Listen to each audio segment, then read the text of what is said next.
यूं तो भारत की मिट्टी से एक से बढ़कर एक बहादुर सैनिक पैदा हुए, जिन्होंने जीते जी भारत माँ के आंचल पर आंच नहीं आने दी और देश की रक्षा करते हुए हंसते हंसते अपने प्राण न्यौछावर कर दिए। लेकिन क्या कोई सैनिक देशभक्ति की इस हद तक भी जा सकता है कि वो अपनी मौत के बाद भी अपने देश की सीमाओं की पहरेदारी करे? क्या कोई सैनिक अपनी शहादत के बाद भी अपनी ड्यूटी पर लौट सकता है?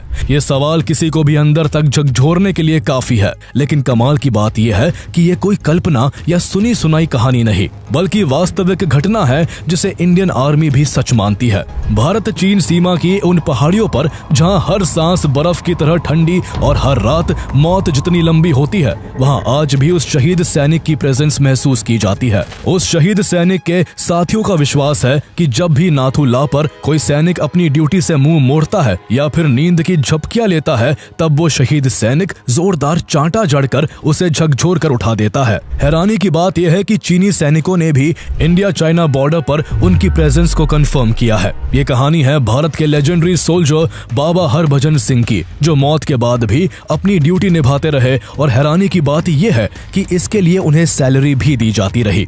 उन्हें हर साल 2 महीने की छुट्टियां भी दी जाती और यहाँ तक कि प्रमोशन देकर उन्हें सिपाही से कैप्टन बना दिया गया। आर्मी के नियमों के मुताबिक करीब 38 साल की ड्यूटी के बाद उन्हें साल 2006 में एक जीवित सोल्जर की तरह रिटायरमेंट भी दिया गया। बाबा हरभजन सिंह का जन्म 30 अगस्त 1946 को पंजाब के सरदारपुरा गांव में एक साधारण किसान परिवार में हुआ था। 1947 में पार्टीशन के बाद सरदारपुरा पाकिस्तान का हिस्सा बन गया, इसलिए हरभजन सिंह का परिवार भारत आ गया और भारत के पंजाब राज्य के कपूरथला में आकर बस गया। उनकी अपब्रिंगिंग ग्रामीण ट्रेडिशंस के बीच हुई, जहां हार्ड वर्क, ऑनेस्टी और डिसिप्लिन हर घर की पहचान थी। उन्होंने अपनी प्राइमरी एजुकेशन अपने गांव के ही एक स्कूल से पूरी की और फिर आगे की पढ़ाई के लिए उनका एडमिशन डीएवी हाई स्कूल में करवा दिया गया, जहां से मार्च 1965 में उन्होंने 10वीं की परीक्षा पास की। वो बिल्कुल साधारण परिवार से आए थे, लेकिन बचपन से ही उनके दिल में गहरी देशभक्ति की भावना थी। यही वो कारण था कि 10वीं परीक्षा पास करने के तुरंत बाद वो आर्मी की भर्तियों में जाने लगे और अपनी काबिलियत के दम पर उसी साल इंडियन आर्मी में शामिल हो गए। 30 जून 1965 को उन्हें कमीशन मिला और सिपाही के तौर पर उन्हें 14 राजपुताना राइफल्स में शामिल कर लिया गया। उस दौरान भारत और पाकिस्तान के बीच भयंकर युद्ध छिड़ा हुआ था और कहा जाता है कि उन्होंने उम्र कम होने के बावजूद इस युद्ध में वीरता दिखाते हुए दुश्मनों के दांत खट्टे कर दिए थे। उनकी बहादुरी को देखते हुए उनका ट्रांसफर 23rd पंजाब रेजिमेंट में कर दिया गया, जो सिक्किम में भारत चीन के सीमा पर रहकर देश की सुरक्षा करती थी। हरभजन सिंह को नाथू ला पास पर पोस्टिंग मिली, जो इंडिया और तिब्बत को जोड़ने वाला एक रिमोट और स्ट्रेटेजिकली वाइटल पॉइंट है। 1962 के सीनो इंडियन वॉर के बाद बॉर्डर पर सिचुएशन टेंस बनी रहती थी, इसलिए यहाँ तैनात सोल्जर्स को हर वक्त चाइनीज इंट्रूशन की संभावना की वजह से अलर्ट रहना पड़ता था। नाथू ला की खतरनाक चट्टानें, बर्फीले तूफान, ठंडी हवाएं और कम ऑक्सीजन हर दिन यहाँ तैनात सैनिकों की सहन शक्ति को टेस्ट करती थी। इतने मुश्किल हालात में यहाँ हरभजन सिंह को अपने साथियों के साथ काम चलाऊ बंकर्स में रहना पड़ता था। हरभजन सिंह के कंधों पर रिमोट आउटपोस्ट पर तैनात अपने साथियों तक फूड और एम्यूनिशन सप्लाई पहुंचाने की भी जिम्मेदारी थी। उन्हें ये सामान खच्चरों पर लाद कर भयानक ठंड में बर्फीले रास्तों पर कई किलोमीटर की यात्रा करके ले जाना पड़ता। बेशक परिस्थितियां बहुत ही खतरनाक थी, लेकिन वो अपनी ड्यूटी को पूरे डेडिकेशन के साथ निभाते। नाथू ला की जिंदगी करेज मांगती थी और हरभजन सिंह ने हर टास्क में इसे साबित करके दिखाया। यही वजह थी कि उनकी डेडिकेशन और सिंसेरिटी के चलते उनके साथी सिपाही और कमांडिंग ऑफिसर्स उनकी काफी इज्जत करते थे। लेकिन 4 अक्टूबर 1968 को उनकी जिंदगी में एक ऐसा भूचाल आने वाला था जिसकी कल्पना किसी ने बुरे सपने में भी नहीं की होगी।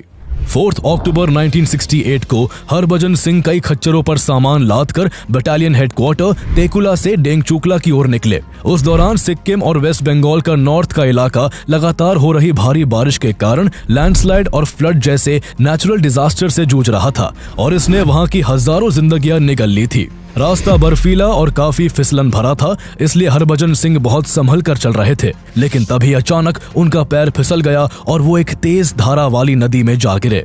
नदी के तेज बहाव के कारण वो काफी दूर तक बहते चले गए। चूंकि वो उस वक्त अकेले थे, इसलिए किसी को भी उनके साथ हुए हादसे का पता नहीं चल सका। जब देर रात तक भी हरभजन सिंह देंगचूकला नहीं पहुंचे तो उनके साथी सिपाहियों को किसी अनहोनी की आशंका होने लगी। उन्होंने इसकी खबर अपने हायर रैंक के अधिकारियों को दी। इसके तुरंत बाद हरभजन सिंह की खोज शुरू कर दी गई। लगातार 5 दिनों तक सर्च ऑपरेशन चलता रहा, लेकिन हरभजन सिंह कहीं नहीं मिले। अफसोस की बात यह थी कि उनके 5 दिनों तक न मिलने पर उन्हें भगोड़ा घोषित कर दिया गया। इससे उनके साथी काफी आहत हुए, क्योंकि वो जानते थे कि हरभजन सिंह मैदान छोड़ने वालों में से नहीं, बल्कि हर मुश्किल के आगे सीना तानकर खड़े रहने वालों में से थे। लेकिन तभी कहानी में एक एक्स्ट्राऑर्डिनरी ट्विस्ट आता है। जिस दिन उन्हें भगोड़ा घोषित किया गया, उसी रात प्रीतम सिंह नाम के सैनिक को एक अजीब सपना आता है। प्रीतम सिंह हरभजन सिंह के सबसे अच्छे दोस्त थे। प्रीतम सिंह के सपने में उस रात हरभजन सिंह आते हैं, जो उन्हें बताते हैं कि उनकी मृत्यु हो चुकी है।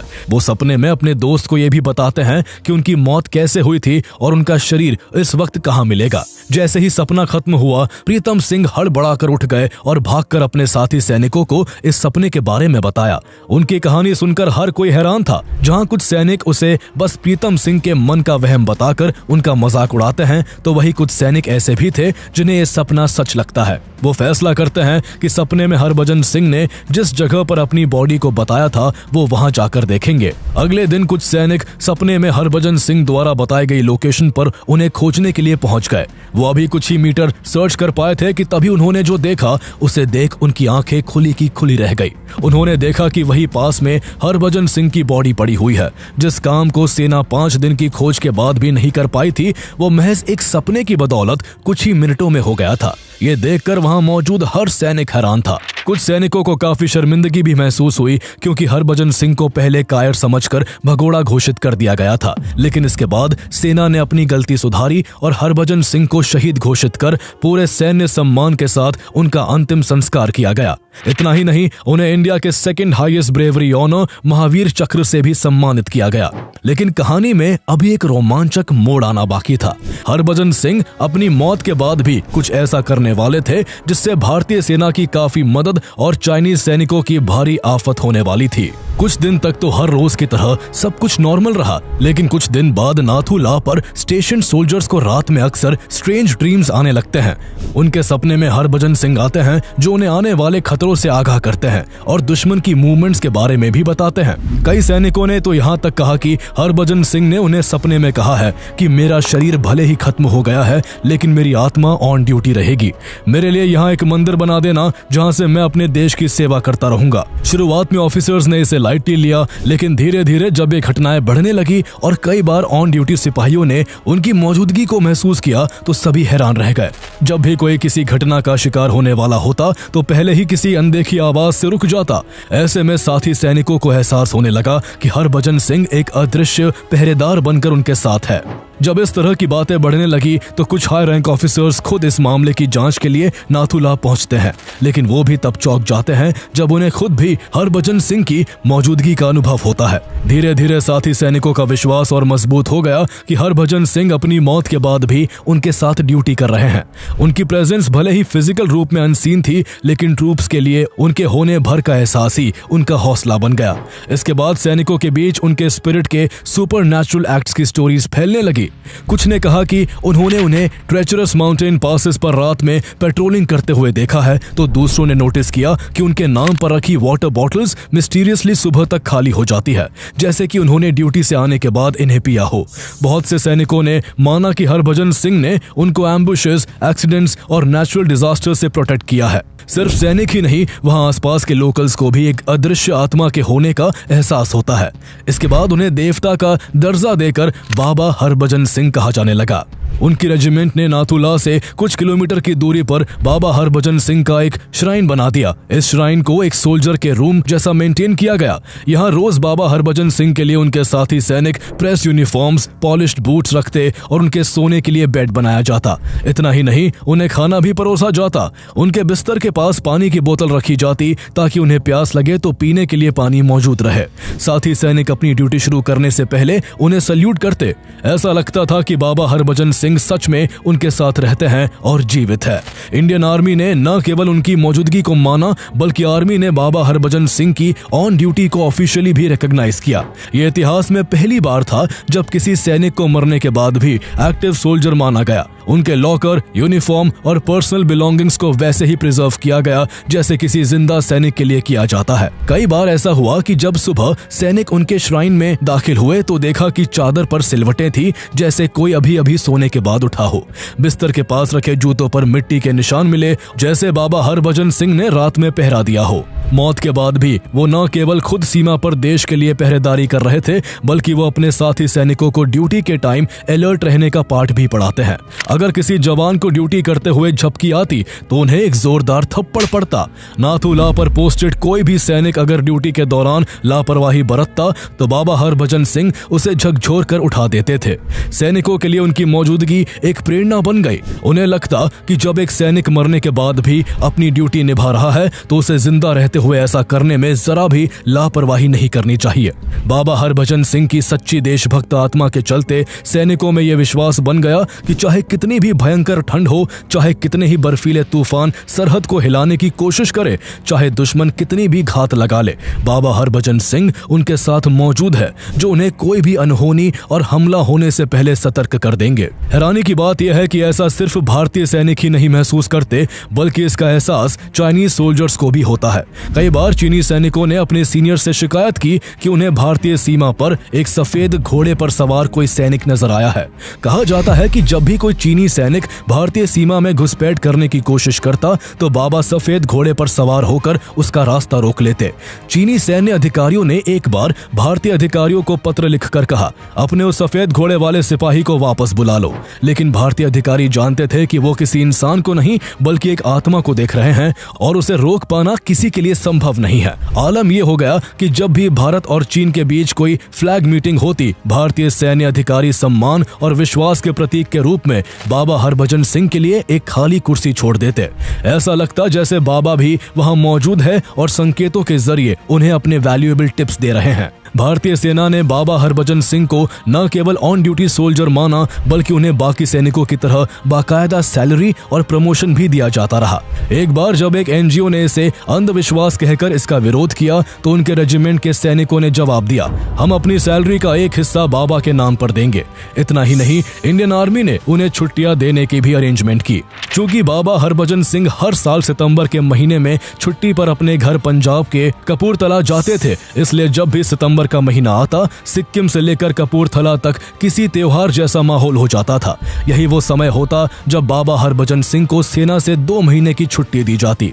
जिस दिन उन्हें छुट्टी पर भेजना होता उस दिन नाथुला पोस्ट पर एक अनोखा दृश्य देखने को मिलता। पूरा कैंप सजता, सैनिक एक लाइन में खड़े रहते और 2 सैनिक बाबा हरभजन सिंह का सारा सामान एक गाड़ी में रखकर वेस्ट बंगाल के जलपाईगुड़ी स्टेशन तक पूरे सैन्य सम्मान के साथ ले जाते। ट्रेन में उनके लिए बाकायदा एसी फर्स्ट क्लास में एक सीट बुक करवाई जाती। उनकी सीट पर उनकी वर्दी, जूते और तस्वीर रखी जाती। जब ट्रेन उनके शहर कपूरथला पहुंचती तो वहां बाबा के दर्शन के लिए लोगों का हुजूम उमड़ पड़ता।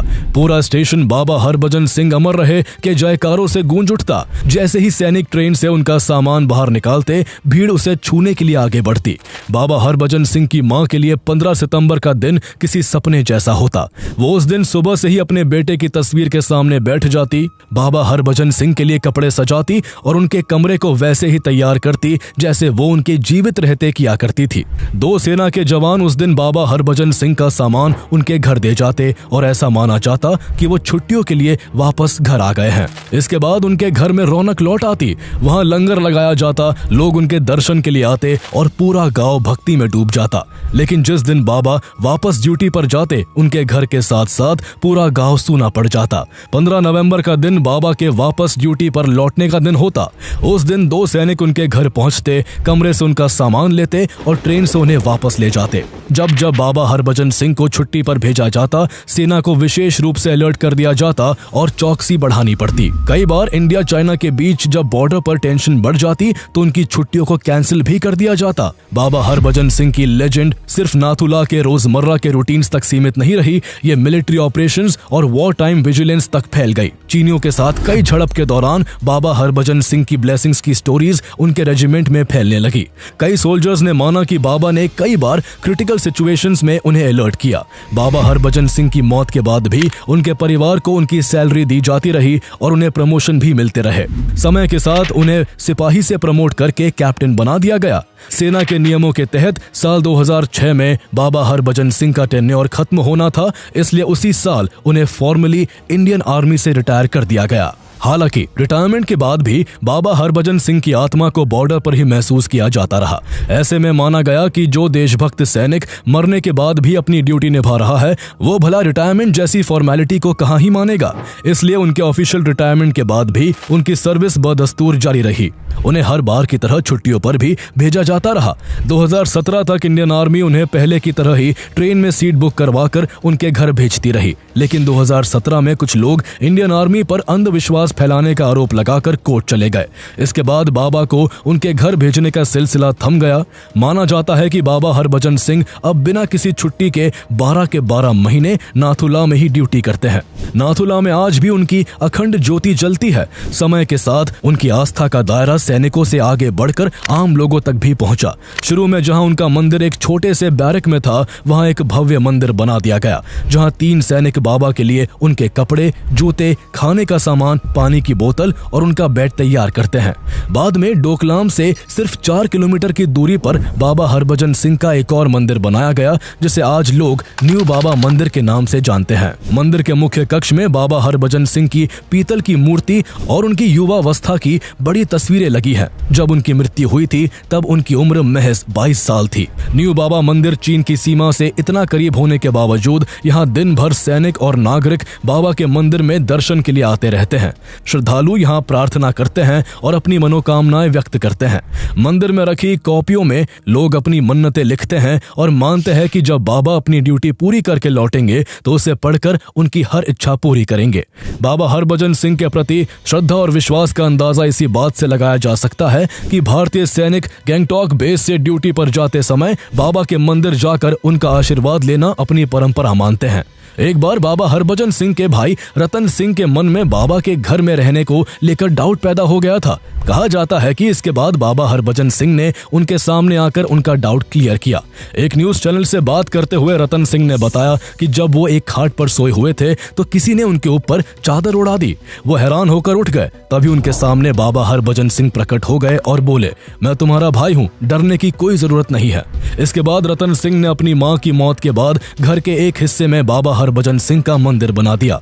आज भी उनके कमरे में उनका सारा सैन्य साजो सामान और उनकी एक तस्वीर रखी जाती है। गांव के लोग बताते हैं कि जब भी उनके गांव का कोई सैनिक सिक्किम या बॉर्डर एरिया से लौटता है तो गांव में प्रवेश करने से पहले बाबा के गेट पर रुककर प्रणाम करता है। बाबा की श्रद्धा, आस्था और अनुशासन आज भी वैसे ही कायम है। नाथुला पर तैनात सैनिकों का आज भी यह विश्वास है कि रिटायर कैप्टन बाबा हरभजन सिंह की अनंत आत्मा चीन के किसी भी हमले से 3 दिन पहले भारतीय सेना को चेतावनी दे देती है। कहा जाता है कि बाबा हरभजन सिंह जेले पास से लेकर नाथुला पास तक की सीमाओं की रक्षा करते हैं।